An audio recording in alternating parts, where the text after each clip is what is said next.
اعوذ باللہ من الشیطان الرجیم بسم اللہ الرحمن الرحیم وبہ نستعین وهو خیر ناصر ومعین الحمد للہ رب العالمین بارئ الخلائق اجمعین الذی لم یلد ولم یولد ولم یکن له کفوا احد الصلاة والسلام علی اشرف الانبیاء والمرسلین حبیبنا و حبیب الہ العالمین ابی القاسم محمد اللہم صل علی محمد وآل محمد وعلى آلہ الطیبین الطاہرین المعصومین ولعنت الدائم علی اعدائهم اجمعین من یوم عداوتهم الى قیام یوم الدین۔ عزیزان محترم، دعائے ابو حمزہ ثمالی ہم پڑھ رہے تھے اور اس کا زیادہ تر حصہ ہم نے پڑھ لیا تھا، ایک حصہ اس کا رہتا ہے، آج انشاءاللہ اسی کو پڑھ رہے ہیں۔ اور دعا ابو حمزہ ثمالی چوتھے امام کی، امام زین العابدین علیہ السلام کی دعا ہے کہ جو آپ کے جلیل القدر صحابی جناب ابو حمزہ ثمالی رضی اللہ تعالیٰ عنہ نے اس کو نقل کیا ہے۔ بسم اللہ الرحمن الرحیم، بنام خدائے رحمان الرحیم۔ اے معبود، مجھے روزی میں کشائش، وطن میں امن، اور میرے رشتہ داروں اور میرے مال اور میری اولاد کے بارے میں خنکی چشم عطا فرما، یعنی رشتہ داروں کے بارے میں اور مال اور اولاد کے بارے میں میری آنکھیں ٹھنڈی رہیں، انہیں دیکھ کر میری آنکھیں ٹھنڈی رہیں، اور اپنی نعمتوں میں مجھے خصوصی حصہ عطا فرما، بدن میں صحت و تندرستی اور توانائی عطا فرما، دین میں سلامتی عنایت فرما، اور مجھے ایسے عمل کی توفیق دے کہ میں تیری بندگی اور تیرے رسول حضرت محمد صلی اللہ علیہ وآلہ وسلم کی فرما برداری میں رہوں جب تک تو مجھے زندہ رکھے۔ یہاں پر ایک چیز کی طرف متوجہ ہوں، جیسے اوپر جو دعاؤں کا تقاضا، جن نعمتوں کا تقاضا دعا کی شکل میں کیا گیا کہ جیسے روزی میں کشائش، وطن میں امن، رشتہ داروں، مال، اولاد کے بارے میں خنکی چشم، اور نعمتوں میں سے خصوصی حصہ، بدن کی اور صحت کی تندرستی اور توانائی، پھر دین کی سلامتی، اور اس کے بعد جو بتایا نا وہ سمجھے ان سب چیزوں کا راز ہے، وہ یہ ساری چیزیں اس آخری جملے کے اندر جو بات ہوئی نا اس کے ذریعے وہ ساری چیزیں ادا ہوں گی۔ اور وہ کیا تھا کہ میں تیری بندگی اور تیرے رسول کی فرما برداری میں رہوں۔ اللہ کی بندگی میں اور اللہ کے رسول کی فرما برداری میں رہیں گے تو اوپر جو نعمتیں بیان ہوئی وہ سب عطا ہوں گی اللہ کے فضل و کرم سے۔ جب تک تو مجھے زندہ رکھے، مجھے اپنے ان بندوں میں قرار دے جن کا حصہ تیرے ہاں ان بھلائیوں میں بہت زیادہ ہے جو تو نے نازل کی اور نازل کرتا ہے ماہ رمضان میں اور شب قدر میں، جو تو ہر سال کے دوران نازل کرتا ہے، یعنی وہ رحمت جسے تو پھیلاتا ہے، وہ آرام جو تو دیتا ہے، وہ سختی جسے تو دور کرتا ہے، وہ نیکیاں جو تو قبول کرتا ہے،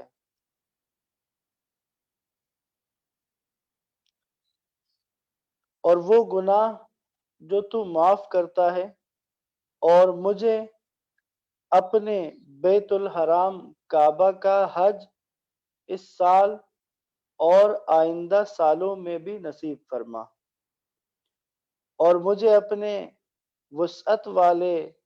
فضل سے کشادہ رزق عطا فرما۔ اے میرے سردار، بری چیزوں کو مجھ سے دور رکھ،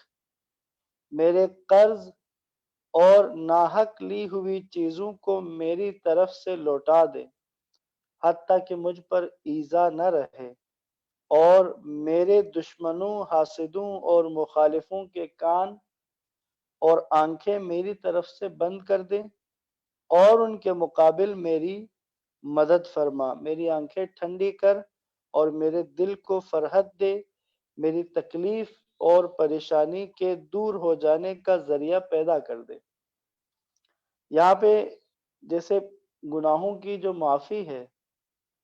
کچھ گناہ تو ایسے ہیں کہ جن کی معافی طلب مغفرت کرنا ہے، خدا کے حضور گڑ گڑانا ہے، خدا کے حضور معافی طلب کرنا ہے،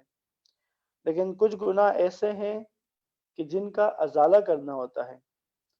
جیسے اگر کسی کا حق ہے تو اس کے حق کو اس کی طرف لوٹانا ہی اس گناہ کا ازالہ ہے۔ اگر کسی کا دل دکھایا ہے، کسی کے اوپر اذیت کی ہے،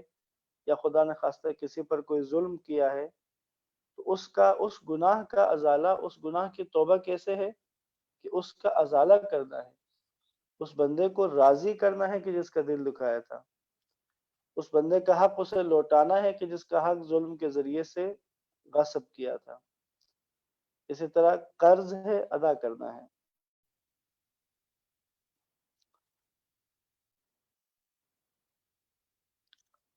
میری تکلیف اور پریشانی کے دور ہو جانے کا ذریعہ پیدا کر دے، تیری ساری مخلوقات میں سے جو میرے لیے برا ارادہ رکھتا ہے اسے میرے پاؤں تلے ڈال دے۔ یعنی جو مجھ سے برائی کا ارادہ رکھتا ہے، جو مجھ سے کسی بدی کی نیت رکھتا ہے، تو اس کو میرے تحت کر دے، میرے ماتحت کر دے، اور شیطان و سلطان کے شر اور برے اعمال سے بچنے میں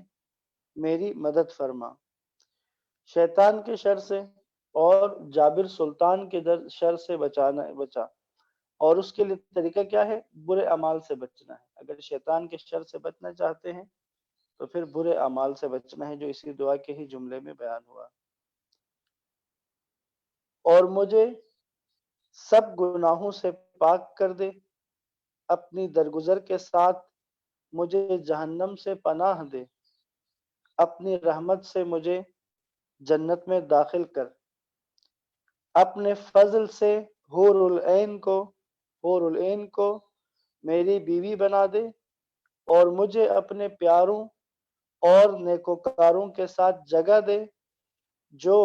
حضرت محمد صلی اللہ علیہ وآلہ وسلم اور ان کی خوش اتوار آل علیہ السلام ہیں۔ یعنی اپنے ان پیاروں کے ساتھ مجھے جگہ دے۔ کن پیاروں کے ساتھ؟ رسول اللہ اور ان کی آل کے ساتھ۔ اور پاکیزہ، شفاف اور پاک دل ان پر، ان کے جسموں پر، یعنی اللہ کے نبی اور ان کی آل کی بات ہو رہی ہے، وہ کہ جو پاکیزہ شفاف اور پاک دل والے ہیں، آل محمد اللہ کے نبی، ان پر، ان کے جسموں پر اور ان کی روحوں پر رحمت فرما، اور ان پر رحمت خدا اور اس کی برکتیں ہوں۔ میرے اللہ، میرے آقا، تیری عزت و جلال کی قسم، اگر تو میرے گناہوں کی باز پرس کرے گا تو میں تیرے عفو کی خواہش کروں گا، اگر تو نے میری پستی پر پوچھ گچھ کی تو میں تیری مہربانی کی تمنا کروں گا، اگر تو مجھے دوزخ میں ڈال دے گا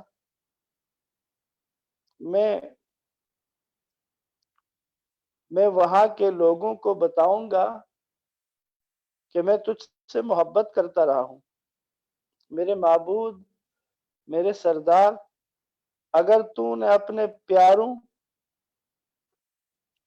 اور فرما برداروں کے سوا کسی کو معافی نہ دی تو گناہگار لوگ کس سے فریاد کر سکیں گے؟ اور اگر تو صرف اپنے وفاداروں کو عزت عطا فرمائے گا تو پھر خطاکار لوگ کس سے داد و فریاد کریں گے؟ میرے معبود، اگر تو مجھے جہنم میں ڈالے گا تو اس میں تیرے دشمنوں ہی کو خوشی ہوگی، اور اگر تو نے مجھے جنت میں داخل کیا تو اس میں تیرے نبی صلی اللہ علیہ وآلہ وسلم کو مسرت ہوگی، اور قسم بخدا میں یہ جانتا ہوں کہ تجھے اپنے دشمن کی خوشی کی نسبت اپنے نبی صلی اللہ علیہ وآلہ وسلم کی خوشی منظور ہے۔ یہاں پہ اس بات کی طرف توجہ رکھیے گا، یہ جو انداز اپنایا ہے اور یہ جو کہا ہے کہ اگر تو مجھے جہنم میں ڈال دے گا تو اس سے تیرے دشمن خوش ہوں گے، اگر تو مجھے جنت میں داخل کرے گا تو تیرے نبی کو خوشی ہوگی، تو یاد رکھیے گا یہ اس شخص کی بات ہو رہی ہے، یہ ایسے بندے کی بات ہو رہی ہے کہ جس کے گناہ اور خطائیں ایسی ہیں کہ جس میں اس کا اصرار نہیں ہے۔ ایسا بندہ ہے کہ ایسا نہیں ہے کہ اپنے فرائض سے بالکل ہی غفلت برت چکا ہے، ایسا نہیں ہے کہ دبا کے اس دنیا میں گناہ کرتا ہی رہا ہے اور خود کو عذاب خدا کا مستحق بنا چکا ہے، ان کی بات نہیں ہو رہی، یاد رکھیے گا۔ یہ جو کہا نا کہ تیرے نبی کو خوشی ہوگی اگر تو مجھے جنت میں ڈالے گا، تو رسول اللہ کو کبھی اس بات کی خوشی نہیں ہوگی کہ ایک انسان کے جس نے اس پوری زندگی کو اللہ کی نافرمانیوں میں گزارا ہے، لوگوں پر ظلم کیے ہیں، کوئی اپنا واجب ادا نہیں کیا، ایک اچھا انسان نہیں بن سکا، ایک اچھا مسلمان نہیں بن سکا، جو دین میں آئے کیا، جس پر چاہے ظلم کیا، جس پر چاہے زیادتی کی، شراب کباب ہر قسم کے گناہ میں آلودہ رہا، ایسا نہیں ہے کہ ایسے کو اگر جنت میں ڈال دیا جائے گا تو اللہ کے نبی کو خوشی ہوگی۔ یقیناً اللہ کے نبی کو خوشی اس کے بارے میں ہوگی کہ جس نے اس صراط مستقیم کی طرف پوری کوشش کی ہے، پورا زور لگایا ہے، کوشش کی ہے، جستجو کی ہے، بس صرف یہ ہے کہ جہاں وہ لڑکھڑا گیا، جہاں ڈگمگا گیا، اگر اس سے خطا ہو گئی، اس سے گناہ ہو سکتے، گناہ کبیرہ سرزد ہو جائے، لیکن ہٹ درم نہیں ہے، لیکن جان بوجھ کے انکار کرنے والا نہیں ہے، اس کے بارے میں ہے، اس کے لیے گنجائش ہے۔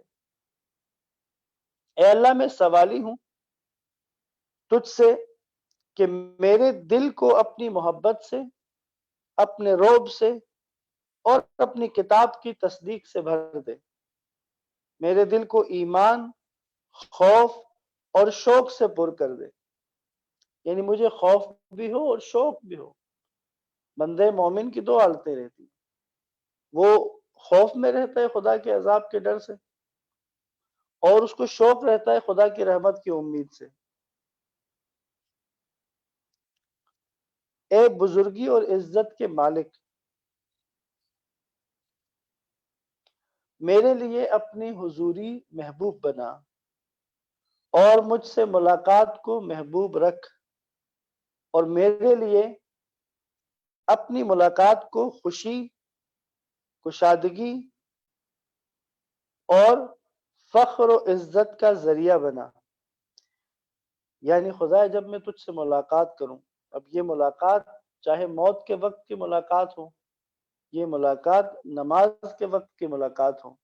اللہ سے راز و نیاز کے وقت کی ملاقات ہو،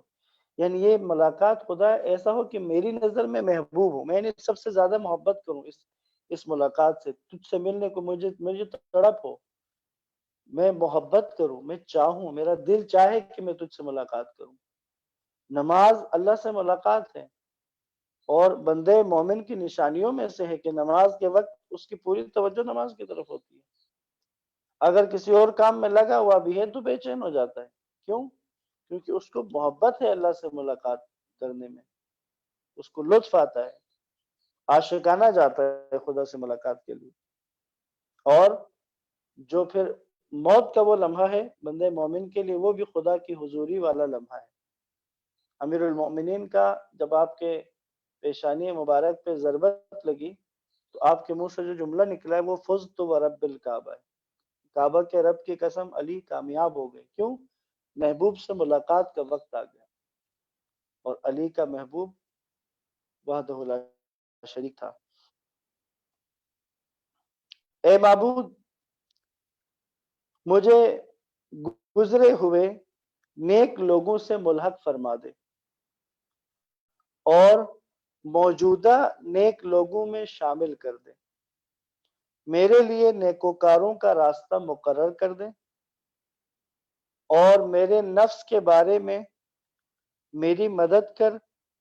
جیسے کہ تو اپنے نیک بندوں کی ان کے نفسوں پر مدد فرماتا ہے۔ میرے عمل کا انجام خیر کے ساتھ کر اور اپنی رحمت سے اس کے ثواب میں مجھے جنت عطا فرما، اور جو نیک عمل تو نے مجھے عطا کیا ہے اس پر مجھ کو ثابت قدم رکھ۔ یاد رہے نیکی کرنا ایک کام، ایک مرحلہ ہے، اس پر ثابت قدم رہنا اس سے اگلا مرحلہ ہے جو زیادہ سخت ہے اور اس کا اجر بھی زیادہ ہے،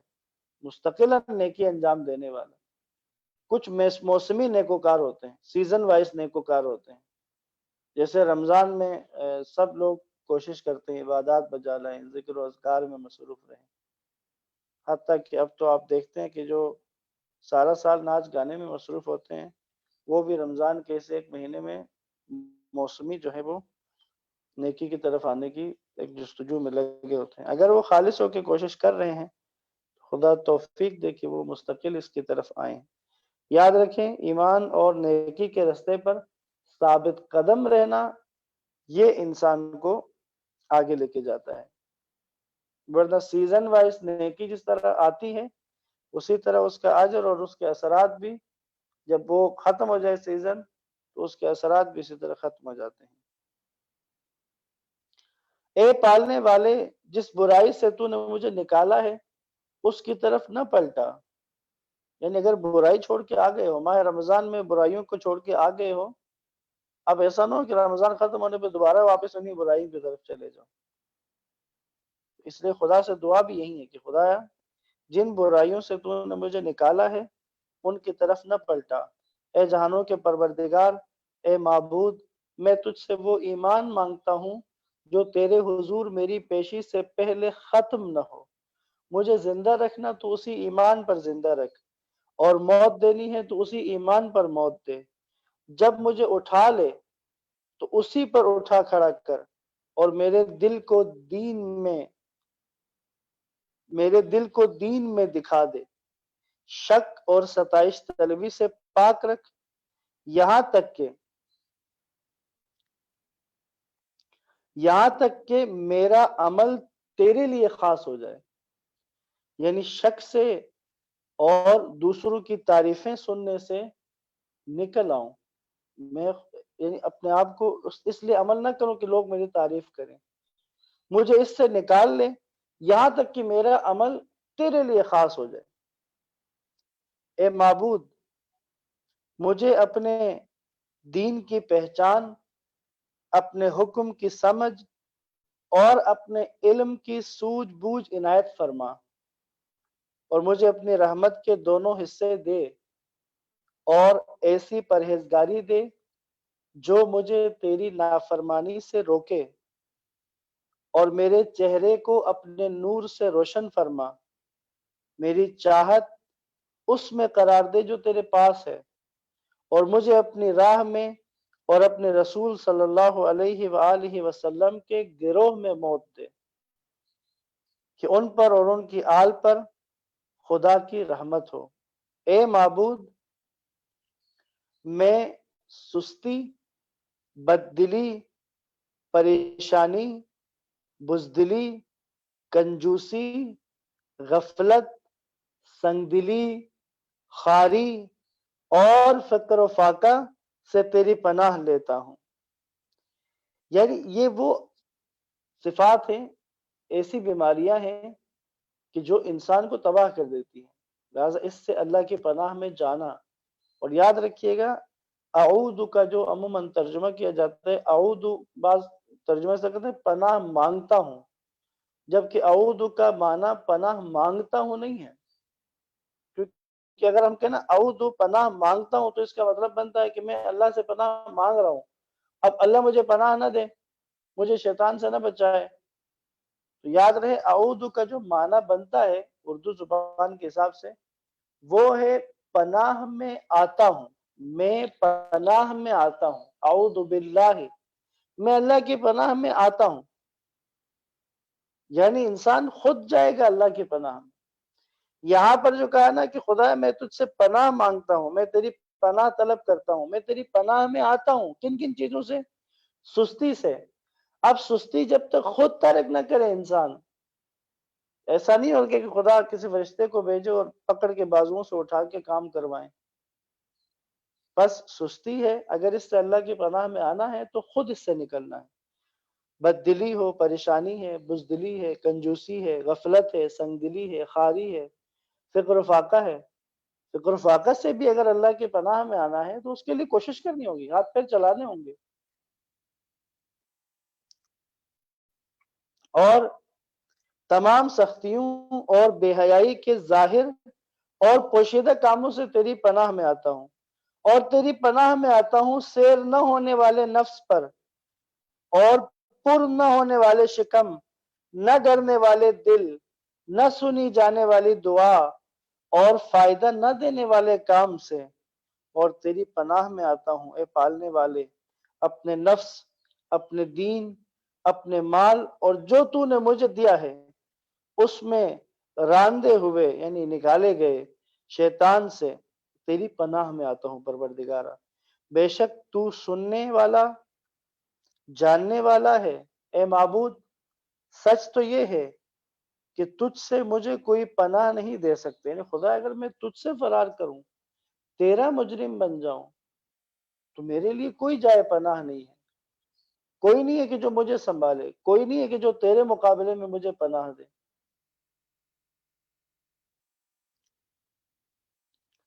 نہیں تیرے سوا کوئی پناہ گاہ پاتا ہوں، بس میرے نفس کو اپنی طرف کہ کسی عذاب میں نہ ڈال، اور نہ مجھے کسی تباہی کی طرف پلٹا، اور نہ مجھے دردناک عذاب کی طرف روانہ کر۔ اے معبود، میرا عمل قبول فرما، میرے ذکر کو بلند کر، میرے مقام کو اونچا کر، اور میرے گناہ مٹا دے۔ مجھے میرے گناہوں کے ساتھ یاد نہ فرما، اور میرے بیٹھنے کا ثواب،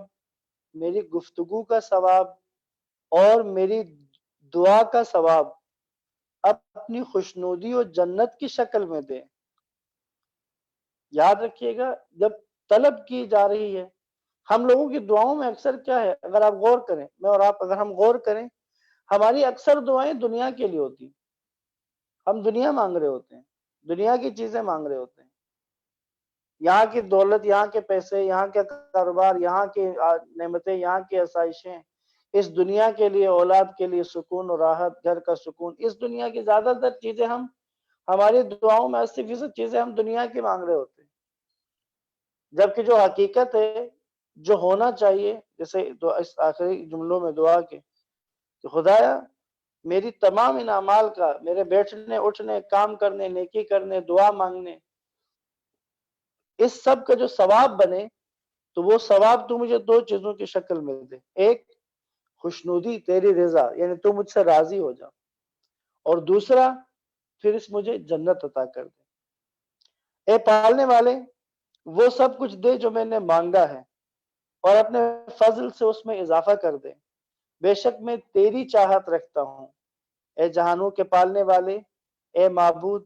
بے شک تو نے اپنی کتاب میں یہ حکم نازل کیا ہے کہ جو ہم پر ظلم کرے اسے معاف کر دیں، یعنی اگر ہم نے کسی پر ظلم کیا ہے تو کسی پر ہم نے، مجھ پر یعنی ہم پر کسی نے ظلم کیا ہے تو اسے معاف کر دیا جائے۔ ہم نے اپنے نفسوں پر ظلم کیا، تو ہمیں معاف فرما، یقیناً تو ہم سے زیادہ اس کا اہل ہے۔ تو نے ہمیں حکم دیا کہ ہم سوالی کو اپنے دروازے سے نہ ہٹائیں، اور میں تیرے حضور سوالی بن کے آیا ہوں، بس مجھے دور نہ کر مگر جب میری حاجت پوری کر دے۔ تو نے ہمیں حکم دیا ہے کہ جو افراد ہمارے غلام ہیں ہم ان پر احسان کریں، اور ہم تیرے غلام ہیں، بس ہماری گردنیں آگ سے آزاد فرما۔ اے وقت مصیبت میری پناہ گاہ، اے سختی کے ہنگام میں میرے فریاد رس، تجھ سے فریاد کرتا ہوں اور تجھ سے داد خواہ ہوں، میں پناہ چاہتا ہوں تیری، نہ کسی اور کی،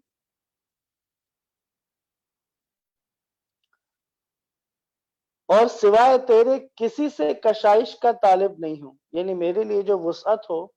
میرے کاموں میں جو آسانی ہو، میرے رزق میں جو وسعت ہو، میں تجھ سے طلب کرتا ہوں، تیرے علاوہ کسی سے نہیں طلب کر رہا۔ بس میری فریاد سن اور رہائی دے مجھے، اے وہ جو قیدی کو چھڑاتا ہے اور بہت سارے گناہوں کو معاف کرتا ہے، میرے تھوڑے عمل کو قبول فرما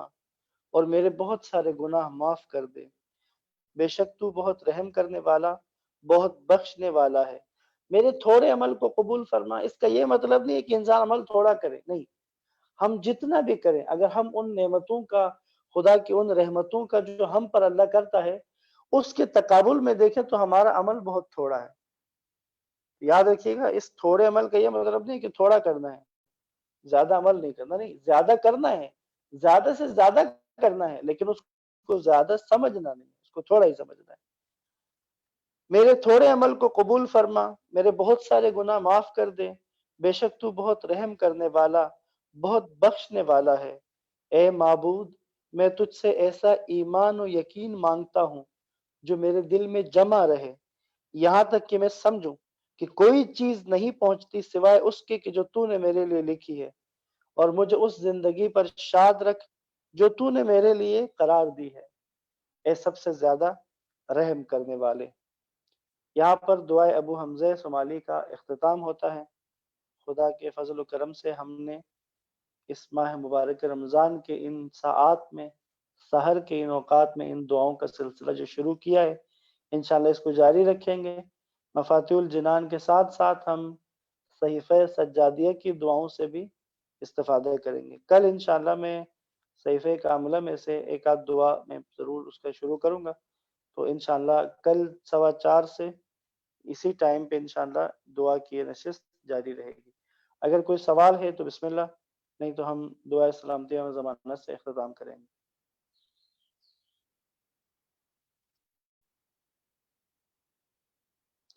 دعا سلامتی امام زمان سے اختتام کریں گے۔ اللہم صلی علی محمد وآل محمد وعجل فرجهم، بسم اللہ الرحمن الرحیم،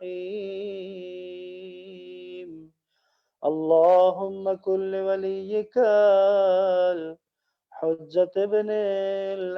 الحسن صلواتك عليه وعلى آبائه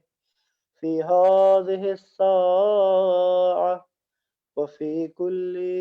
ساعة وليا وحافظا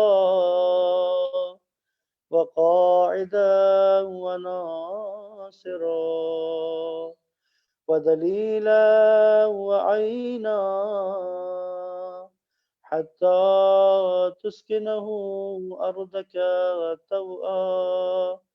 وتمتعه فيها طويلا، اللهم اكشف هذه الغمة عن هذه الأمة بحضوره وعجل لنا ظهوره، إنهم يرونه بعيدا ونراه قريبا برحمتك يا أرحم الراحمين، وصلى الله على محمد وآله الطيبين الطاهرين، اللهم صل على محمد وآل محمد وعجل فرجهم، والسلام علیکم ورحمۃ اللہ وبرکاتہ۔